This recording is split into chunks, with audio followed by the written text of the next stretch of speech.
High friends, welcome back to my channel Pinky friends. তো সকাল আজকে দেখো 6:25 বাজছে ভোরবেলা। তো জাস্ট আমি তোমাদেরকে সকালটা দেখাচ্ছি। দেখো একবার, এখনো পর্যন্ত চাঁদ দেখতে পাচ্ছি আমি। পুরো অন্ধকার, 6:30 বাজছে আর এত ঠান্ডা, এত হাওয়া দিচ্ছিল। তো এরপর আমি চলে আসলাম দিব্যেন্দুর জন্য টিফিন বানাতে। আজকে আমি ওকে টিফিনে ওটসের চিল্লা দেবো। তো দেখে নাও, রেসিপিটা আমি দেখিয়ে দিচ্ছি তোমাদেরকে।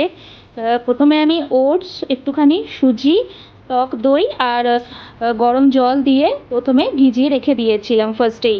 15 থেকে 20 মিনিট মতো ভিজিয়ে রেখে দেবে। দেন যে যেরকম সবজি খেতে পছন্দ করো, আমি যেমন দিয়েছি এখানে কর্ন, পেঁয়াজ কুচি, লঙ্কা কুচি, ধনেপাতা কুচি আর দিয়েছি একটুখানি স্প্রিং অনিয়ন। এরপর আমি দিয়ে দেবো একটু স্বাদ মতো গোলমরিচ গুঁড়ো আর একটু স্বাদ মতো লবণ। এরপর আমি ব্যাটারটাকে মিক্সড করে নিয়েছি।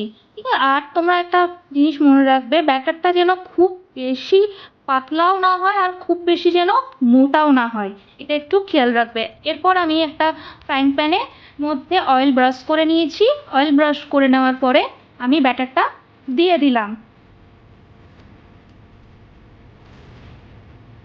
এরপর যখন আমি দেখবো কালারটা আস্তে আস্তে চেঞ্জ হয়ে আসছে, তখন আমি এখানে আরেকটুখানি অয়েল ব্রাশ করে নিলাম।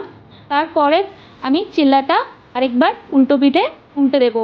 দেন আবার যখন এরকম টাইপের কালার হয়ে আসবে, তারপরেই আমার ওটসের চিল্লা রেডি। এবারে দেখতেই পাচ্ছ আমার বর অফিস থেকে চলে এসেছে। এবার আমি ওর সাথে একটুখানি, ও রেস্ট নিয়ে নেবে, দেন ওর সাথে আমি একটু বেরোবো। পাচ্ছ আমরা রেডি হয়ে বেরিয়ে পড়লাম। তো এখানে জম্মুতে সতওয়ারি বলে একটা জায়গা আছে, ওটা আমাদের বাড়ির থেকে প্রায় একটু অনেকটা দূরে আছে, 3-4 কিলোমিটার মতো। তো ওখানেই সমস্ত স্ট্রিট ফুডগুলো বসে। তো তার মধ্যে থেকে একটা শপ আছে গ্রিনস বলে, তো ওটা হচ্ছে সব থেকে বেস্ট। ওখানে খুব ভালো ভালো মানে খাবার পাওয়া যায়। তো সেখান থেকে আমরা কালহারি কুলচা নিয়ে নিয়েছিলাম, যেহেতু জম্মুতে কালহারি কুলচাটা হচ্ছে ফেমাস। আর কালহারি কুলচাটা এরা কালহারি কোনটাকে বলে বলো তো?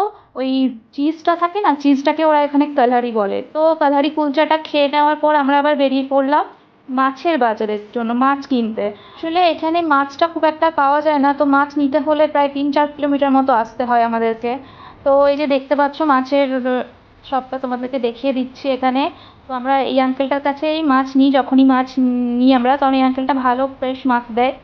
মাছ নেওয়ার পরে দেন আমরা আবার বেরিয়ে পড়লাম ফুচকা খাবার জন্য।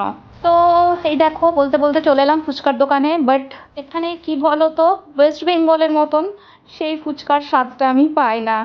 বাট কি করব, তাও ভালো দোকান, এখানেই ভালো করে একমাত্র ফুচকা। তো ফুচকা তো খেয়ে পোষাবেই না এখানে। আর আমরা তো ফুচকা ওই জন্য খাইনি, তাই পাপড়ি চাট নিয়ে নিলাম। আর এখানে দেখছো তো আমাদের ওয়েস্ট বেঙ্গল যেমন ম্যাশ করে আলু দেয় না ফুচকা, ফুচকার যে ভেতরে যে আলুটা দেয়, এখানে আবার আলুগুলো কেটে ছোলা সেদ্ধ এরকম করে দেয়। এই কি বিচ্ছিরি একটা, তাও মানে মনটা সন্তুষ্ট করার জন্য খেতে হয়, কি আর করবো, খাবো তো না। এবার আমরা পাপড়ি চাটটা নিয়ে খেয়ে নিলাম, খেয়ে নিয়ে বাড়ি চলে আসলাম। তো আমার ভিডিওটা ভালো লেগে থাকলে like, comment, share and subscribe করে দিও। Thank you.